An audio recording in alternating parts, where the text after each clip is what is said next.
धर्म, अध्यात्म और पर्व त्योहार से जुड़ी सटीक जानकारी के लिए हमारे चैनल को ज़रूर सब्सक्राइब करें और ताज़ा अपडेट के लिए बेल आइकन दबाना न भूलें।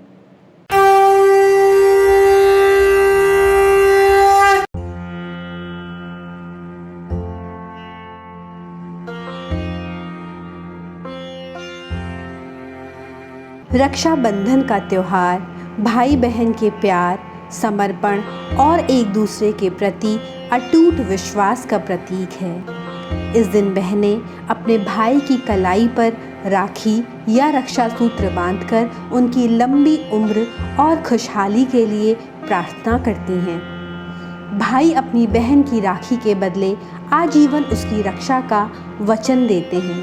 हिंदू धर्म में वैदिक काल से ही रक्षा सूत्र बांधने की परंपरा चली आ रही है।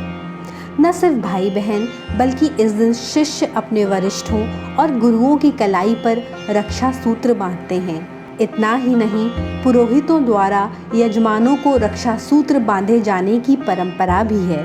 हिंदू पंचांग के अनुसार रक्षाबंधन का त्यौहार हर साल सावन या श्रावण महीने की पूर्णिमा को मनाया जाता है। इस बार रक्षाबंधन 3 अगस्त को है।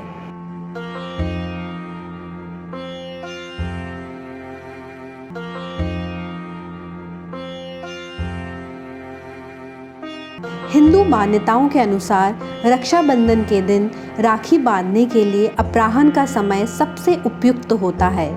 अगर किसी वजह से आप अपराह्न में राखी ना बांध पाएं तो रक्षाबंधन के रीति रिवाज संपन्न करने के लिए प्रदोष काल भी शुभ माना जाता है।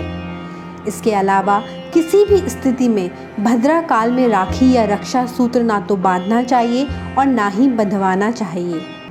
दरअसल भद्रा काल को अशुभ माना जाता है।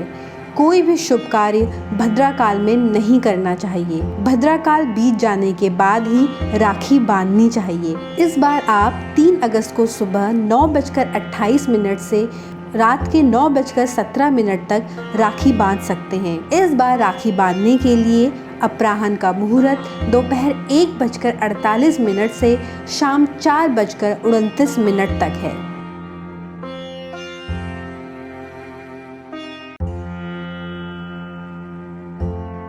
इस बार भद्राकाल सुबह 9:28 पर समाप्त हो जाएगा। वहीं रक्षाबंधन के दिन भद्रा पुंछा सुबह 5:16 से सुबह 6:28 तक है। इसके अलावा भद्रा मुखा 6:28 से 8:28 तक है। रक्षाबंधन के दिन भाई की कलाई में इस तरह राखी बांधनी चाहिए। रक्षाबंधन के दिन सुबह सवेरे उठकर स्नान करें और स्वच्छ वस्त्र धारण करें। अगर संभव हो तो इस दिन भाई बहन को नए कपड़े पहनने चाहिए। अब घर के मंदिर की साफ सफाई करें और नित्य पूजा अर्चना करें। इसके बाद मंदिर के पास खाली स्थान पर गोबर लीप लें और स्वास्तिक बना लें। अब एक तांबे के लोटे में पानी लेकर उसमें गंगाजल की कुछ बूंदें, अक्षत और फूल मिलाएं। इस कलश में आम या अशोक के 5 पत्तों को गोलाकार आकार में फैलाते हुए रख दें। पत्तों के ऊपर श्रीफल यानी कि नारियल रख दें। अब इस लोटे को स्वास्तिक के ऊपर रख दें। कलश के दोनों ओर आसन बिछा दें। कलश बीच में इस तरह रखा होना चाहिए कि उसकी एक तरफ आसन में भाई बैठे और दूसरी तरफ बहन का आसन हो।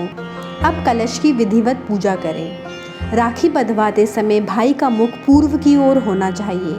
अब बहन को पश्चिम की ओर मुख करके भाई के माथे पर रोली, चंदन और अक्षत का तिलक लगाना चाहिए। तिलक लगाने के बाद भाई के दाहिने हाथ पर राखी बांधें। अब भाई को मिठाई खिलाएं और थाली में दीपक रखकर उनकी आरती उतारें। आरती उतारते वक्त उनकी खुशहाली, अच्छे स्वास्थ्य और तरक्की की कामना करें। अब भाई को चाहिए कि वो जीवन भर बहन की रक्षा करने का वचन दे, साथ ही यथा सामर्थ्य बहन को भेंट भी दे।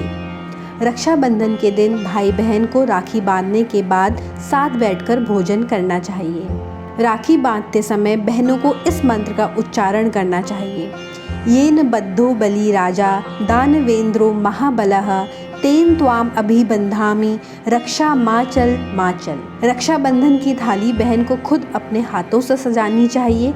इस थाली में भाई के लिए रक्षा सूत्र या राखी, रोली, कुमकुम, अक्षत, घी का दीपक, मिठाई और भाई के सिर पर रखने के लिए स्वच्छ रुमाल होना चाहिए। रेशम के इस धागे में इतनी ताकत होती है कि वो मिले बैठे भाई बहन को हमेशा इससे जोड़े रखती है। आप सभी को रक्षाबंधन की ढेर सारी शुभकामनाएं। धर्म, ज्योतिष, योग, व्रत, त्योहार और स्वास्थ्य के बारे में अधिक जानकारी के लिए आप देखते रहिए पूजापंडित.com।